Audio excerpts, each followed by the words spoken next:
Welcome back to my channel WB aspirants. সবাই কেমন আছো? আশা করি ভালো আছো। যারা 2025 সালে মাধ্যমিক পরীক্ষা দেবে তাদের জন্য নিয়ে এসেছি পারুল টার্গেট মাধ্যমিক 2025 থেকে ম্যাথমেটিক্স সাজেশনের পাটিগণিতের এমসিকিউ। তোমাদের জন্য উত্তরগুলো আমি পিডিএফ আকারে দিয়ে দেবো, তাই অনুরোধ করবো সম্পূর্ণ ভিডিওটা দেখার জন্য। আমাদের পাটিগণিতের 1 নম্বরে আছে কিছু পরিমাণ টাকা 8 বছরের সুদে আসলে দ্বিগুণ হলে সুদের হার কত আমাদের বের করতে দিয়েছে। আমরা লিখে নিলাম আসল পি টাকা, সুদ আসল 2p টাকা, সুদ i = আসবে 2p মাইনাস পি, তাহলে পাচ্ছি আমরা পি টাকা। আর সুদের হার দিয়েছে আমাদের r = 8%, তাহলে এক্ষেত্রে আমরা সময় বের করব। সময় t = কি আসবে, যে i × 100 by P into R, তাহলে i এর value p into 100 by P into R এর ভ্যালু কত দিয়েছে আমাদের 8 দিয়েছে, তাহলে পি কেটে যাচ্ছে, আমরা 4 দিয়ে কাটলে পাচ্ছি 25 আর 8কে কাটলে পাচ্ছি কত 2 পাচ্ছি, অর্থাৎ 25/2। এক্ষেত্রে আমরা লিখতে পারি যে 12 পূর্ণ 1/2%। এক্ষেত্রে আমাদের সঠিক অপশন হবে অপশন এ, যে 12.5%। আমাদের দুইটা দিয়েছে যে 6 পূর্ণ 1/4% হারে 1400 টাকার 2 বছরের সুদ কত বের করতে দিয়েছে। আমরা আসল পি = 1400 টাকা, সুদের হার r = 6 পূর্ণ 1/4 অর্থাৎ 25/4, সময় t = 2 বছর। তাহলে সুদ i = আমরা সূত্র জানি যে PRT/100, আমরা সূত্রে মানটা বসিয়ে দেব। তাহলে p 1400 ইন্টু r এর ভ্যালু পাচ্ছি কত 25/4 ইন্টু টাইম পাচ্ছি কত 2 বছর, আর নিচে কি আছে আমাদের 100 আছে। এবার আমরা কি বলতে পারি, এই জিরো কেটে গেল, এই জিরো কেটে গেল, তাহলে লেখা যায় 14 × 25 × 2 বাই কত আছে আমাদের 4 আছে, তাহলে 2 দিয়ে 4কে কাটলে 2 পাবো, 2 দিয়ে 14কে কাটলে 7 পাবো, তাহলে পাচ্ছি আমরা 7 × 25 অর্থাৎ 175 টাকা। এক্ষেত্রে আমাদের সঠিক অপশন পাচ্ছি অপশন ডি, 175 টাকা। আমাদের তিনটা দিয়েছে বার্ষিক 10% হারে সরল সুদে 6000 টাকা 4 মাসে সুদে আসলে হবে। আমরা আসল লিখে নিলাম, সুদের হার লিখে নিলাম, সময় যেহেতু এখানে 4 মাস দিয়েছে এটাকে আমরা বছর এককে নিয়ে যাব, কারণ আমাদের যে সূত্র সেখানে সময়টা বছর এককে থাকে। তাহলে আমরা কি যে 12 দিয়ে যদি ডিভাইড করি তাহলে সেটা বছরে পরিণত হবে, তাহলে পাচ্ছি আমরা সময় যে 1/3 বছর। আমরা সুদ i = জানি PRT/100, আমরা সূত্রে বসিয়ে দেব। এবার আমরা পি আর টি এর মান বসাবো। পি 6000 ইন্টু আর পাচ্ছি 10, টাইম হচ্ছে আমাদের যে 1/3, আর বাই কত পাচ্ছি আমরা 100 পাচ্ছি। তাহলে দেখো আমাদের এই জিরো কেটে গেল, তাহলে কি পাচ্ছি আমরা 600 ইন্টু 1/3, তাই 3 দিয়ে 600কে কাটলে পাচ্ছি কত আমরা 200। এটা বেরোলো আমাদের সুদ। আমাদেরকে বের করতে দিয়েছে সুদ আসল, তাহলে আমরা লিখবো সুদ আসল = 6000 যোগ 200, তাহলে পাচ্ছি 6200 টাকা। এক্ষেত্রে আমাদের সঠিক অপশন পাচ্ছি অপশন বি, 6200 টাকা। আমাদের চারটা দিয়েছে বার্ষিক 10% সরল সুদের হারে এ টাকার বি মাসের সুদ কত বের করতে দিয়েছে। আমরা আসল পি = এ টাকা, সুদের হার 10%, সময় টি বি মাস, মাসকে বছরে নিতে যাব আগের অঙ্কের মতো, তাহলে কি করব যে b/12 বছর হবে। তাহলে আমাদের সুদ i = PRT/100 সূত্রে বসাবো, তাহলে পাচ্ছি পির ভ্যালু এ, আর এর ভ্যালু কত পাচ্ছি আমরা 10, আর টাইম পাচ্ছি কত যে b/12, নিচে কি আছে আমাদের 100 আছে, তাহলে এই জিরো কেটে গেল, তাহলে কি পাচ্ছি আমরা যে এবি বাই কত যে 120। এক্ষেত্রে আমাদের সঠিক অপশন পাচ্ছি অপশন বি, এবি বাই 120 টাকা। আমাদের পাঁচটা দিয়েছে বার্ষিক 12% সরল সুদের হারে কোনো মূলধনের n বছরের মোট সুদ PNR/25 টাকা হলে মূলধনের পরিমাণ কত। আমরা লিখে নিলাম, ধরি আসল পি টাকা, সুদের হার R = 2%, যেহেতু আমাদের স্মল আর দেওয়া আছে তাই এটাকে আমি সুদের হারটাকে R ধরলাম। সময় t = n বছর এবং সুদ i = PNR/25 টাকা। আমরা কি জানি যে আসল পি ইকুয়াল টু কী আসে, যে আই ইন্টু 100 বাই আসে আমাদের আর ইন্টু টি। তাহলে এখানে আরটা আমাদের ক্যাপিটাল আর হবে। তাহলে আমরা মানগুলো বসিয়ে দেব। তাহলে আয়ের ভ্যালু কি পাচ্ছি আমরা, যে p n r by 25 into কি 100 বাই আর এর ভ্যালু কত আমাদের 2r ইন্টু টি পেয়েছি আমরা এন বছর। তাহলে দেখো আমরা 100কে 25 দিয়ে কাটলে কত পাচ্ছি, যে 4 পাচ্ছি। তাহলে দেখো উপরে আসছে 4 পি এন আর, নিচে পাচ্ছি যে 2 NR। তাহলে এই 2 দিয়ে কাটলে কত পাচ্ছি আমরা 2।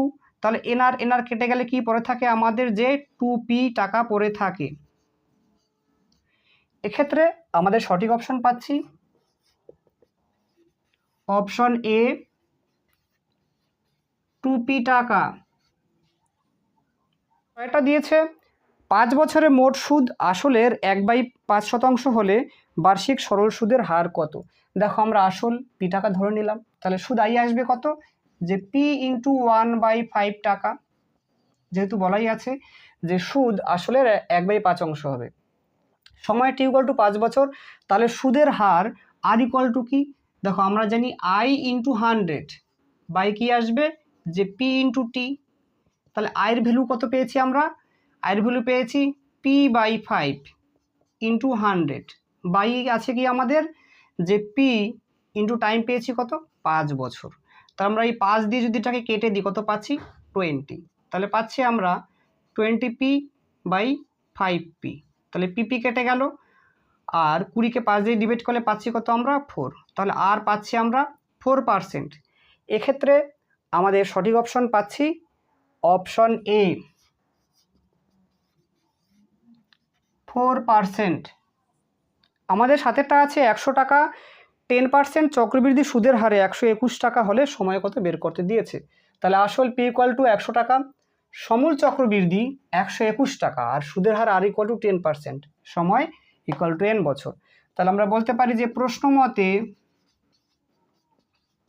দেখো আমরা সমূল চক্রবৃদ্ধির যে সূত্র কি জানি, যে p into 1 plus r by 100 to the power n equal to কি আসবে, যে 121 আসবে, দিয়ে দিয়েছে।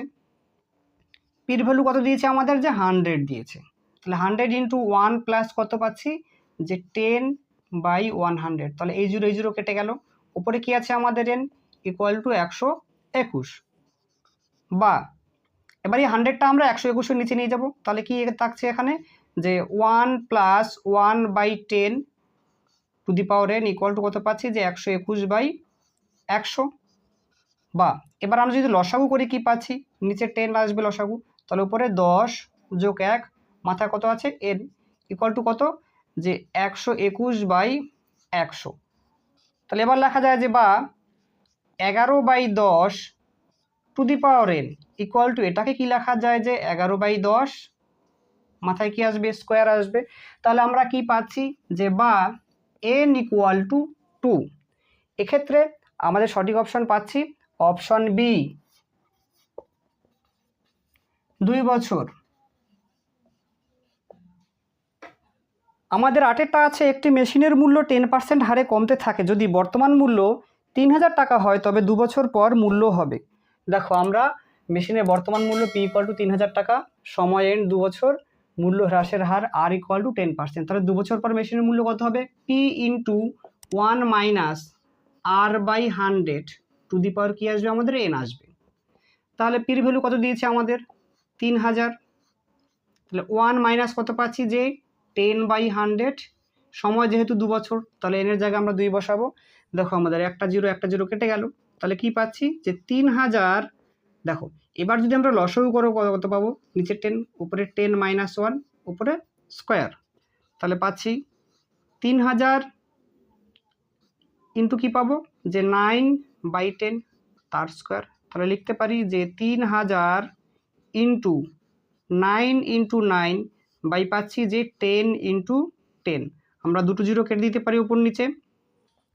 তাহলে কত পাচ্ছি আমরা, যে 30 ইন্টু 81, তাহলে পাচ্ছি যে 2430 টাকা।